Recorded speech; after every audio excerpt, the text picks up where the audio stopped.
Rochester and boy, am I excited. Oh, jeez. Cheap shot. Good evening, everyone, and Dajia Hao. It is my tremendous honor to be here this evening celebrating the love of this beautiful couple, Luke and Winnie. For those who don't know me, I am Luke's brother, Jake.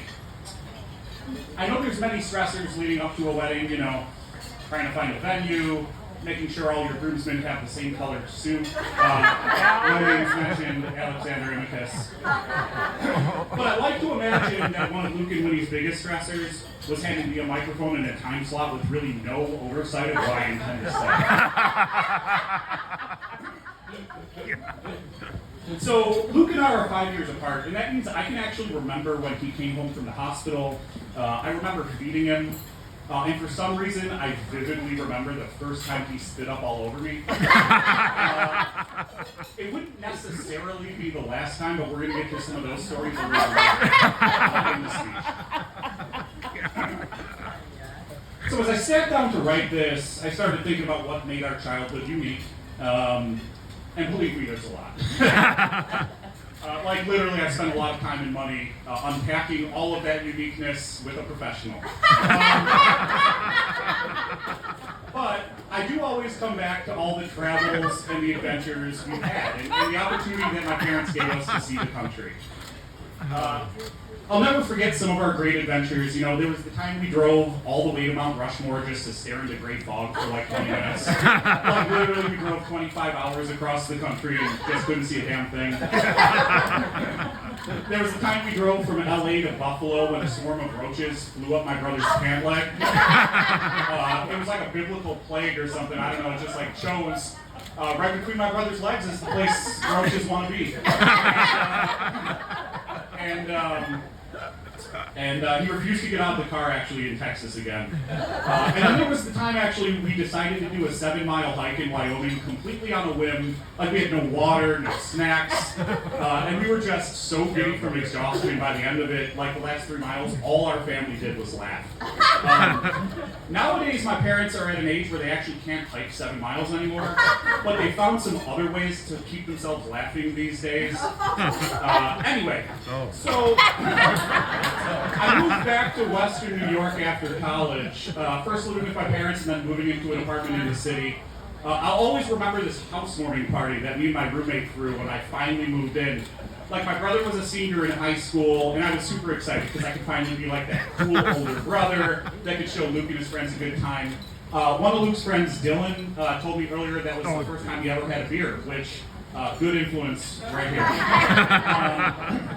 So a few of the folks in this room probably recall that night. Maybe not Matt Rubin, considering he took a 4-hour nap on the living room floor. But sincerely, watching Luke grow into the man he has become has been a true blessing in my life. And despite being 5 years older, sincerely, I've always looked up to Luke with a lot of respect and admiration. My brother's one of the most empathetic, generous, brilliant, and funny people I know.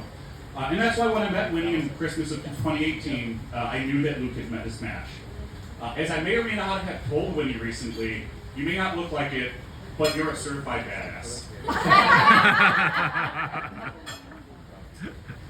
So I've been blessed to share many amazing experiences with Luke and Winnie since that day, and it's literally impossible to imagine my family without Winnie in it.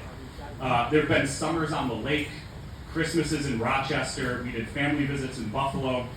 We actually met up in Rome, Italy for like this intimidatingly good meal.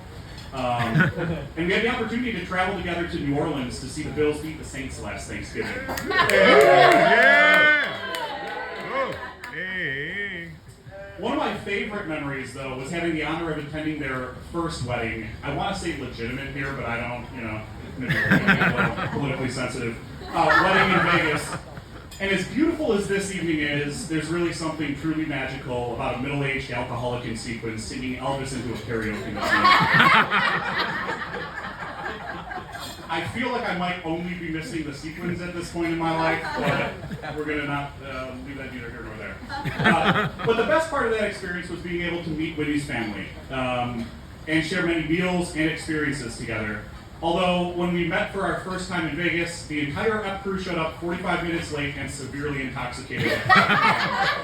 As you can probably tell from this weekend, that was super on brand.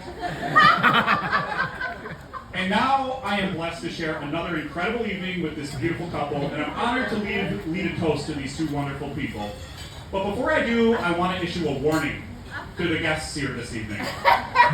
I am officially listed as the bouncer of sorts, responsible for removing anyone here who gets too drunk. And I hope you know I take this responsibility incredibly serious. I will be sobriety testing each of you throughout the evening to ensure you're slurring your words at least a little less than I am.